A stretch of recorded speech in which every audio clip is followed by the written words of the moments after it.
నమస్తే. నేను మీ కుప్ప పద్మిని. ఇన్నాళ్ళు మీ సపోర్ట్‌ని నాకందిస్తూ, మీ ప్రేమని నాకందిస్తున్న ప్రతి ఒక్కరికి కృతజ్ఞతలు. ఇప్పుడు చూడబోతున్న ఈ వీడియో కూడా ఖచ్చితంగా మీకు ఉపయోగపడుతుంది. లైక్, షేర్ అండ్ సబ్స్క్రైబ్ చేసి మీ ఇష్టాన్ని, అలాగే మీ సపోర్ట్‌ని నాకందించండి. అలాగే ఈ వీడియో పట్ల మీ అభిప్రాయాన్ని కామెంట్ సెక్షన్‌లో కామెంట్ చేసి నాకు తెలియజేయండి. నమస్తే.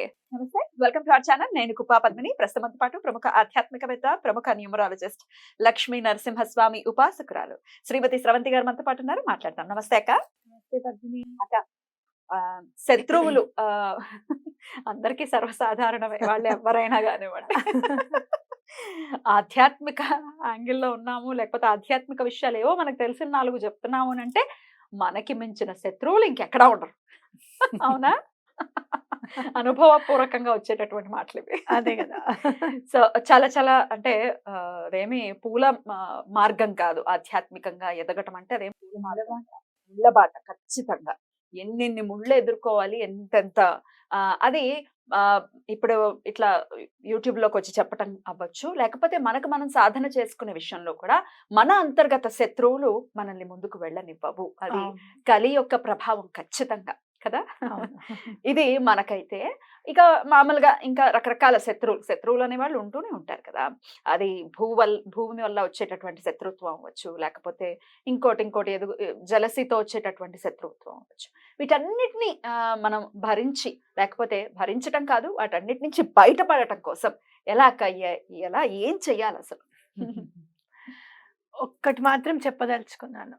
మీరు ఎవరైనా కానీ విమర్శించే హక్కు తప్పకుండా ఉంది. ఇప్పుడు నన్నైనా కూడా ఏంటి ఇలా చెప్పారు, ఏంటి అలా చెప్పారు అని అడగడంలో తప్పేమీ లేదు.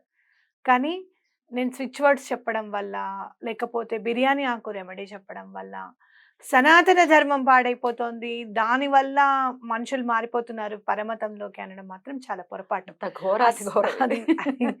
అది ఎందుకంటే సనాతన ధర్మం ఏంటి, వసుదైక కుటుంబం అంటే ఏంటి, ప్రతిదీ మనము మెయిన్గా మన ధర్మంలో ప్రతిదాన్ని, ప్రకృతి ఇచ్చిన ప్రతి దాన్ని మనం ఉపయోగించుకునే విధంగా మనకి నేర్పించారు. అందులో బిర్యానీ ఆకు కూడా ఒక సనాతన ధర్మంలోనే అని నేను అనుకుంటాను. ఇప్పుడు నువ్వు యుఎస్ వెళ్తావు, ట్యూలిప్స్ అక్కడ బాగా దొరుకుతాయి. ట్యూలిప్స్ అక్కడ అవి తీసుకొని పూజ చేయాలని అనిపించదా? అయ్యో చామంతి పువ్వే పెట్టాలి అని అంటే దొరకకపోతే ఏం చేస్తాం, ఏ పువ్వు పెడతాం. నిన్న ఒకళ్ళు తీసుకొచ్చారు, గడ్డి పువ్వు తీసుకొచ్చారు. ఇట్లా గడ్డి బంతి పువ్వు అంట, అది ఎంత బాగుందో అసలు. పేరుకే కానీ పేరు వాసన ఉండదు, గడ్డి పువ్వు, కానీ దేవుడికి పెట్టచ్చు అండి. చూడు ఇంత వెడల్పుగా, అసలు రోజుకి ఎంత హంగు ఉంటుందో ఆ గడ్డి పువ్వు కూడా అంతే హంగు, ఎంత బాగుంది. అయ్యో, ఈశ్వర సృష్టి ఏదైనా స్వామి తీసుకుంటాడు. ఇదేంటిది, ఇది చేయొద్దు అది చేయొద్దు, మరి నైటీలు వేసుకుని వీడియోలు చెప్పుకుని, షాళ్ళు కప్పేసుకుని వీడియోలు చెప్తే అక్కడెక్కడ ఉంది శాస్త్రీయత? అక్కడ లేని శాస్త్రీయత ఇందులో కావాల్సి వచ్చింది. కాబట్టి మీరు ఎందుకు చెప్తున్నారు అసలు స్విచ్ వర్డ్స్ అనేవి ఏంటి అని నన్ను అడిగితే నేను ఎక్స్ప్లెయిన్ చేస్తాను. ఓకే, ఇప్పుడు మనం ఆంజనేయ స్వామి గురించి, హనుమాన్ లాంగూల స్తోత్రము. లాంగూలము అంటే వాలము, వాలము అంటే ఏంటో అని కూడా అడుగుతారు, అందుకే చెప్తున్నాను. తోక, ఆంజనేయ స్వామికి తోక అంటే కోపంట. ఎందుకు అనంటే, నీ తోకకు నిప్పంటిస్తాను, తోక ఉన్నవాడివి అని చెప్పి ఇట్లాంటి మాటలు రావణాసురుడు ఎన్నో అంటాడనమాట. అందుకని తోక అనగానే ఆంజనేయ స్వామికి రావణాసురుడు గుర్తుకొస్తాడు. ఆ వృత్తాంతం అంతా గుర్తుకొచ్చి ఆయన కోపం వస్తుంది. కాబట్టి వాలము అనాలి, లేకపోతే లాంగూలము అని అనాలి. లాంగూలం, లాంగూల స్తోత్రం చక్కగా ఉంది. అయితే ఆ లాంగూలంకి, వాలంకి కనుక మన స్తోత్రం ఎందుకు అని అంటే, ఎలాంటి పనైనా కూడా చూసి రమ్మంటే కాల్చొచ్చారంటారు చూసావా, అలా ఆ పనిని దిగ్విజయంగా చేసుకొని వస్తారు స్వామి. వాలానికి అంత పవర్ ఉంది. అలాగే శత్రువుని భయపడతాడు ఖచ్చితంగా. సగం చచ్చాడు అసలు ఆంజనేయ స్వామి వెళ్తేనే, సగం చచ్చాడు రావణాసురుడు. రైట్. అయితే ఆయన చెప్తారు కూడా ఏమని, నేను నిన్ను సంహరించడం ఎంతో సేపు పట్టదు నాకు, కానీ నా ప్రభువు చేతిలో నువ్వు సంహరింపబడాలి. నా ప్రభువు ఎంత పని చెప్పారో అంతే చేసుకొని రావాలి, కాబట్టి నేను నిన్ను వదిలేస్తున్నాను అని చెప్తారనమాట. అయితే ఆంజనేయ స్వామిది ఇంకోటి కూడా చదివితే, నేను ఆయన అసలు సముద్రం లంఘించగలనా, నేను వెళ్ళగలనా అని అనుకుంటే ఆ రాముల వారిని తలుచుకోగానే వెళ్ళిపోయారట. అలాగే లంకిణిని రాముల వారిని తలుచుకోగానే సురస ఉంటుంది కదా మధ్యలో, సముద్రంలో ఒక రాక్షసుని ఎల్లంగానే లంకిణి, ఎంట్రీలోని మళ్ళీ ఆ సీతమ్మ వారి జాడ తెలియకపోతే రాముల వారికి దండం పెట్టుకొని ఆయన ఆత్మహత్య చేసుకుందాం అనుకున్నారు ఫస్ట్. కానీ రాముల వారికి దండం పెట్టుకోగానే ఆవిడ కనపడడం. ప్రతి చోట రాముల వారి నామం తీసుకొని ఆయనను తలుచుకుంటే దిగ్విజయం అవుతాము, ఎటువంటి పరిస్థితులను పనులు అవుతాయి అని చెప్పి కూడా ఈయన కథనంలో మనం తెలుసుకోవచ్చు. ఇప్పుడు లాంగూల స్తోత్రం చదివితే ఏమవుతుంది అంటే శత్రువులు లేకుండా శత్రు నివారణ అనేది తప్పకుండా ఉంటుంది. శత్రువులకి అమ్మో వీళ్ళ జోలికి వెళ్తే ఎట్లా మనం వెళ్ళకూడదు అనేది అనిపిస్తుంది ఒకటి. రెండోది ఏంటంటే మీ పనులు ఏమన్నా అవ్వడం లేదు, అస్సలు పొరపాటును కూడా ముందుకెళ్తున్నాయి, ఆగిపోతున్నాయి, అసలు ఇదేమిట్రా బాబు అసలు మన పని ఎప్పటికైనా అవుతుందా అని అనుకుంటే ఆంజనేయ స్వామికి చక్కగా రోజు ఒకటి బొట్టు పెట్టి గంధం పెట్టి దాని మీద కుంకుమ పెట్టండి బొట్టు, అలా ఓకేనా. పెట్టిన తర్వాతే లాంగూల స్తోత్రం చదువుకోండి. గంధం ఫస్ట్ పెట్టి కుంకుమ పెట్టాలి, ఎవ్రీడే అది క్లీన్ చేసి మళ్ళీ పెట్టుకోవచ్చు. అది కాదా, ఎవ్రీడే కాదు. ఫస్ట్ వాలం ఇక్కడి నుంచి స్టార్ట్ అవుతుంది కదా, ఇక్కడ పెట్టి బొట్టు పెట్టి దాని పక్కనే రెండో రోజు పెట్టాలి. అయితే కొంతమంది నన్ను అడుగుతున్నారు 23 బొట్లు 24 బొట్లే సరిపోతున్నాయి, మిగతా ఏం చెయ్యాలి, సరిపోవట్లేదు అన్నప్పుడు చిన్నగా పెట్టుకోండి. మీ దగ్గర ఫోటో చిన్నగా ఉంది అని అన్నప్పుడు మీరు ఇయర్ బడ్ ఉంటుంది చూసారా, ఇయర్ బడ్ తో చక్కగా ఎంత వస్తుందో అంతే చూసుకొని గంధం ఇట్లా తీసుకొని అట్లా పెట్టండి, ఓకేనా. అలా ఆల్రెడీ 20 రోజులు అయిపోతే ఏమవుతుందంటే తోక కిందకి ఇంకా ఉంది అని ఊహించుకోండి. మనకి ఫోటోలో అంతవరకు ఉంది, ఓకే ఎంతైనా పెద్దది కావచ్చు కదా, ఆయన అలా తీస్తూనే ఉంటారు, అవునా కాదా. వాలం అట్లా వస్తూనే ఉంటుంది, ఇంకా ఆ వాలం మీదే కదా ఆయన మొత్తం చుట్టుకొని కూర్చున్నారు, అది ఉంది అని ఊహించుకొని మిగతా పెట్టుకోండి.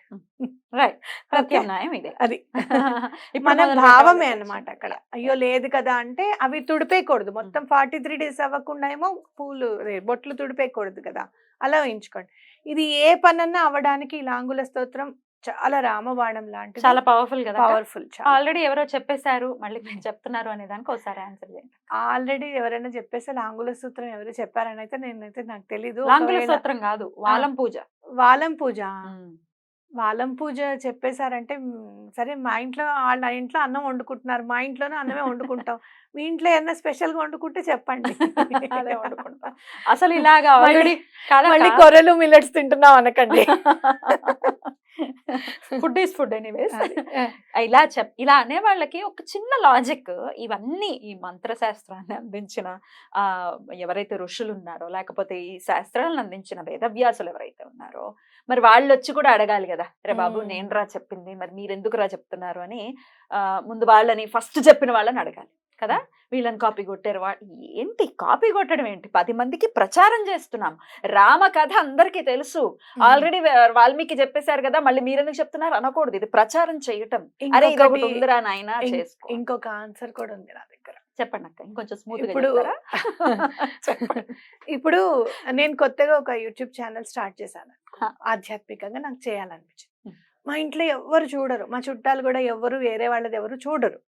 చూడనప్పుడు నేను వాళ్ళని ఒక ఆధ్యాత్మికంగా నేను ముందుకు తీసుకెళ్లాలని అనుకున్నాను అనుకో, నా ఛానల్లో నాకు తెలిసినవన్నీ పెడుతుంటాను. అరే శ్రవంతి పెట్టిందని చెప్పి చూస్తారు, ఒక్కళ్ళు వచ్చిన ఆధ్యాత్మిక దాంట్లోకి నేను సక్సెస్ అయినట్టే కదా. అది ఆ అభిప్రాయం కూడా ఉండొచ్చుగా. ఇదివరకు మైత్రి ఏమైనా నువ్వు అబ్జర్వ్ చేసావా, మైత్రి ఎప్పుడన్నా గుళ్ళకి వెళ్తే ఎప్పుడు గుళ్ళకే తీసుకొని వెళ్తావు మమ్మల్ని. చాలా సార్లు నీ ముందు కూడా నేను మాట్లాడిన సందర్భాలు ఉన్నాయి. నేను వెళ్తే గుడికి వెళ్తాను, లేదంటే గుడి దగ్గర చూసే ప్రదేశాలు ఏమన్నా ఉన్నాయి అని అంటే అలాంటి గుడి మీరే ఎన్నుకొని ఇక్కడికి వెళ్దాం అమ్మా అని చెప్పండి అని చెప్పాను. అలాగే పూరికి తీసుకెళ్ళారు, పూరి జగన్నాథ్. అలాగే తీసుకెళ్ళి ఇప్పుడు ఎంత మార్పు వచ్చిందంటే, అమ్మ నువ్వు గుడికి తీసుకెళ్ళకపోతే నాకు బాధ అనిపిస్తుంది, ఎక్కడికి వెళ్ళినా నన్ను గుడికి కూడా తీసుకొని మార్పు వస్తుంది డెఫినెట్. ఎందుకంటే అమ్మ చేస్తోంది, అమ్మ ఏం చెప్పిందో ఇవాళ, వాళ్ళ ఏ దేవుడి గురించి చెప్పిందో, ఏ భగవంతుడి గురించి చెప్పిందో అని చెప్పి వాళ్ళు కూడా లైన్ లోకి వచ్చేస్తారు నెమ్మదిగా. ఎండ్ ఆఫ్ ది డే ఇది మనం ఆధ్యాత్మిక విషయాలు 10 మందికి చెప్తున్నాము, దాన్ని కాపీ అయిపోయింది. ఏంటి కాపీ, ఎవరిని కాపీ కొడతాము ఏంటో. సరే, ఇది నాకు ఎప్పటికీ అర్థం కానటువంటి విషయం, మీరు అర్థం చేసుకోండి దయచేసి. అదే సరే, ఓకే, మీకే అర్థం కాలేదు, మేమే అర్థం చేసుకోవాలనకండి. సరే, ఇప్పుడు ఆ స్తోత్రాన్ని ఒకసారి నేర్పిస్తారక్క? తప్పకుండా. ఇదైతే 43 days కూడా చదువుకోవాలి ప్రతి 43 days చదువుకోవాలి, చాలా బాగా పనిచేస్తుంది. ఓకేనా? రైట్ అక్క, చెప్పండి అక్క.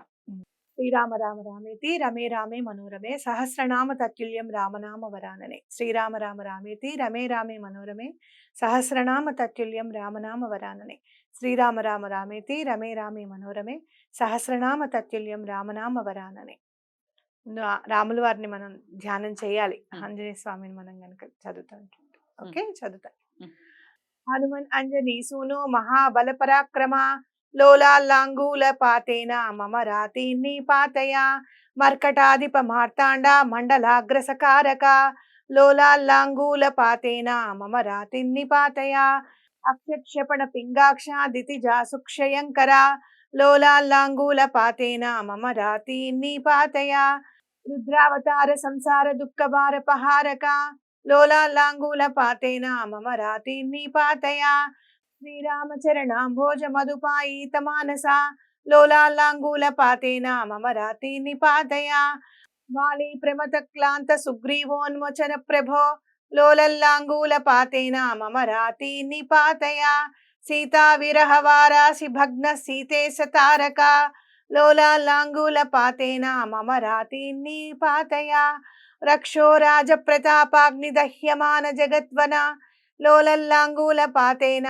మమ రాతీన్ని పాతయ గ్రస్తాశేష జగత్స్వాస్థ్య రాక్షసాంబోధి మందర లోలాల్లాంగూల పాతేన మమ రాతీన్ని పాతయ గుస్య గుస్య స్ఫురద్వీర జగదగ్ధారి పత్తన లోలాల్లాంగూల పాతేన మమ రాతీన్ని పాతయ జగన్మోనో దురుల్లంఘ్య పారావార విలంఘన లోలాల్లాంగూల పాతేన మమ రాతీన్ని పాతయ స్మృతమాత్ర సమస్తేష్ట పూరక ప్రణత ప్రియ లోలాల్లాంగూల పాతేన మమ రాతీన్ని పాతయ రాత్రించరత మోరాత్రి కృంతనైక వికర్తన లోలాల్లాంగూల పాతేన మమ రాతీన్ని పాతయ జానక్యా జానకీ జానేహే ప్రేమ పాత్ర పరంతప లోలాల్లాంగూల పాతేన మమ రాతీన్ని పాతయ భీమాదిక మహావీర వీరావేశవతారక లోలాల్లాంగూల పాతేన మమ రాతీన్ని పాతయ వైదేహీ విరక్లాంత రామ రోషైక విగ్రహ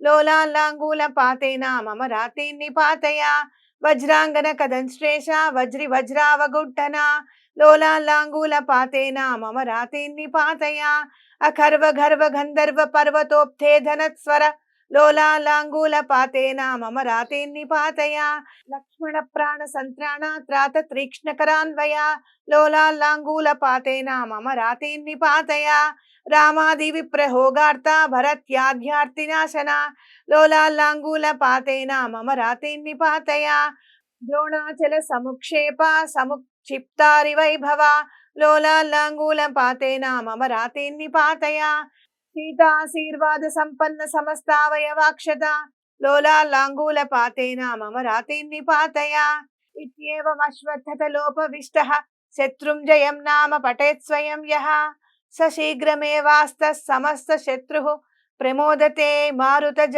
ప్రసాదాత్. ఇది శ్రీ హనుమాన్లాంగూల స్తోత్రం. కొంచెం కష్టంగా ఉందా? చాలా కష్టంగా కొంచెం ఇంకా చాలా కష్టంగానే ఉంది. నేర్చేసుకుంటే ఈజీ అయిపోతుంది. నేర్చుకుంటే ఈజీగా ఉంటుంది. ఇంకొకటి చాలా ఒత్తులు ఉన్నాయి చూసావా, అంతంత శత్రువులు కూడా. లాస్ట్ కి ఏం చెప్పాడు, ఎలాంటి శత్రువు అయినా కూడా మారుతి దయ వల్ల ప్రసన్నమవుతాడు. అంటే వద్దులే వాటితో మనకి శత్రుత్వం ఎందుకు అనే స్థాయికి వచ్చేస్తాడు ఎటువంటి పరిస్థితులు. రైట్ అక్క, చాలా చాలా కృతజ్ఞతలు. చక్కటి విషయాన్ని మాకు ఈరోజు చక్కటి శ్లోకాన్ని కూడా నేర్పించి ఉన్నారు. థ్యాంక్ యూ సో మచ్ అక్క. నమస్తే.